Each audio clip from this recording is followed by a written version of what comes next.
Reddit stories. How my university tried to save the planet. By turning off the lights. We turned the campus into a neon nightmare. Chapter 1. The Prophet of Darkness. It started on a rainy Tuesday. Dr. Gregory Greenwich, our university president, a man who wears tweed suits in July and probably thinks The Matrix is a documentary, called an emergency assembly. He stood on the stage of the Great Hall, which was ironically lit by about 50 industrial-grade spotlights. "Students," he began, his voice dripping with unearned charisma. "The Earth is crying. And St. Eclipse University will be the one to answer. Starting Monday, we are implementing the Natural Radiance Initiative. To save electricity and reconnect with our ancestral spirits, all overhead power in academic buildings will be cut at 4 p.m. sharp." The room went silent. Then a hand went up.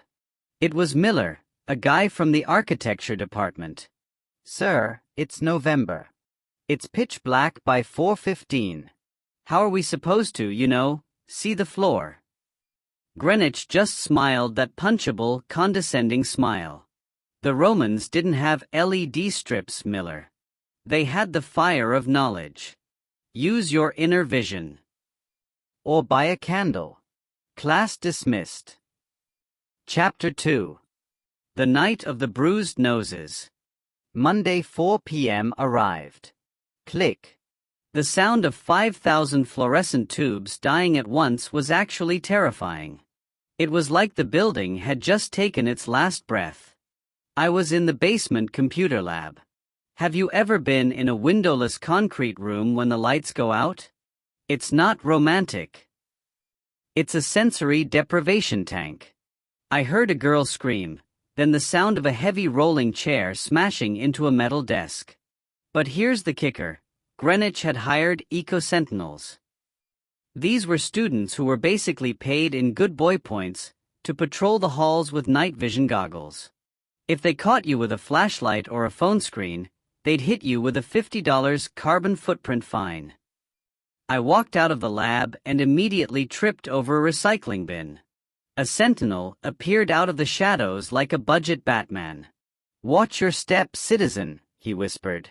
"And put that phone away. The blue light confuses the local squirrels." That was it.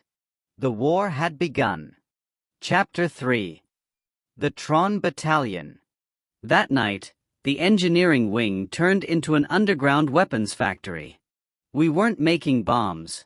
We were making fashion.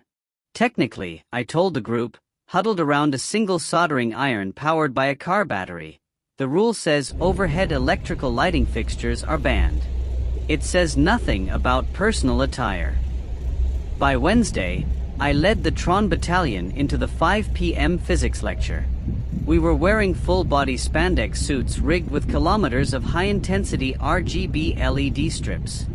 I had a battery pack strapped to my lower back that was getting dangerously hot, but I didn't care.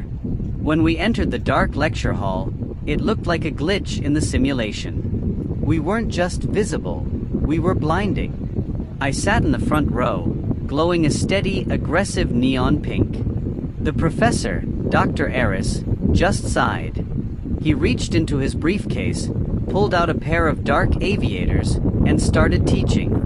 "Today's topic," he muttered, "is the refraction of light, which I can currently see happening through my own eyelids thanks to Mr. Neon over here." Chapter 4. The Bioluminescent Swamp. While we were glowing, the biology majors were getting weird. Sarah, my roommate, had spent 72 hours straight in the greenhouse. She showed up on Thursday with 500 mason jars filled with a bubbling, neon green sludge. Vibrio fischeri. Bioluminescent bacteria. "It's natural light," she proclaimed, lining the library stairs with them. It looked like something out of a sci-fi movie. It was beautiful. For about 20 minutes. Then, the smell hit.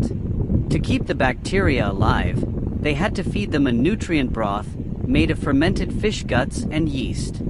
By 6 p.m., the library didn't smell like books anymore. It smelled like a whale had died inside a locker room. I saw a sentinel try to confiscate a jar. Sarah just hissed at him. "That's a living organism, Derek. If you take it, that's kidnapping." The sentinel backed away, gagging from the smell. We had successfully created a stink shield.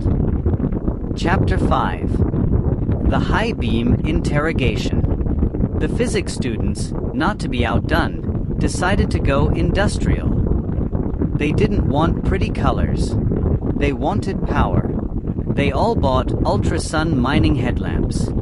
These things are designed to illuminate the bottom of a diamond mine. During the Friday 5:30 p.m. philosophy seminar, the professor tried to talk about Plato's allegory of the cave. "In the cave," the professor began, "the prisoners only see shadows." Thwack. 50 students clicked their headlamps to Turbomax mode at the same time. The room went from pitch black to surface of the sun in 0.1 seconds. The professor was literally pinned against the whiteboard by the sheer force of the light. "I can see my ancestors," he screamed, shielding his eyes. "Please, just turn them to medium." "Sorry, Professor," Miller shouted from the back. "I can't read my notes on existentialism without the power of 10,000 suns." Chapter 6. The Great Smoke of the Friction Cafe. The cafeteria was where things got truly trashy. The kitchen staff, following Greenwich's orders, stopped using the electric grills at 4 p.m. But students were hungry. The culinary department decided to stage a primitive protest. They moved all the tables to the center of the hall and started trying to cook sausages using high-speed friction. I'm talking about 20 guys with power drills spinning wooden sticks against blocks of oak. The friction created heat, yes, but it mostly created smoke. Thick, acrid, I can't breathe smoke. Because it was dark, the smoke stayed low. Then the fire alarms started. Beep, beep, beep. The sprinklers engaged. So now, we had a dark cafeteria, filled with smoke, screaming students, and freezing cold water. And because the water was hitting the Tron students, their battery packs started short-circuiting. I was standing near the salad bar when my hoodie started throwing sparks. "I'm losing power," I yelled, as my left arm flickered from blue to fire hazard orange. Chapter 7. The Grand Finale. The climax was the Golden Gala. Dr. Greenwich had invited the Earth First Foundation, a group of billionaires who give out huge grants. He wanted to show off his quiet, peaceful, dark university. He led the billionaires into the Great Hall. "Notice the silence," he whispered. "The connection to the Earth." That was my cue. "Now," I screamed into my walkie-talkie. Behind the curtains, we had rigged 50 stationary bikes to massive copper coils. 100 gym bros began pedaling like their lives depended on it. A massive neon sign we'd built in the engineering lab hummed to life. It was 30 feet wide and read, "Gregory's darkness is a scam." At the same time, the Bio Squad released 10,000 crickets. The noise was like a jet engine. One of the billionaire donors, an elderly woman in a $50,000 gown, stepped on one of Sarah's fish jars. Crack. She slipped. She didn't just fall, she launched. She slid 30 feet across the floor on a layer of glowing green fish slime, straight into the president's legs, taking him down like a bowling pin. Then the physics guys hit the interrogation lights. 500 mining lamps focused on the billionaires. It looked like an alien abduction. "What is that smell?"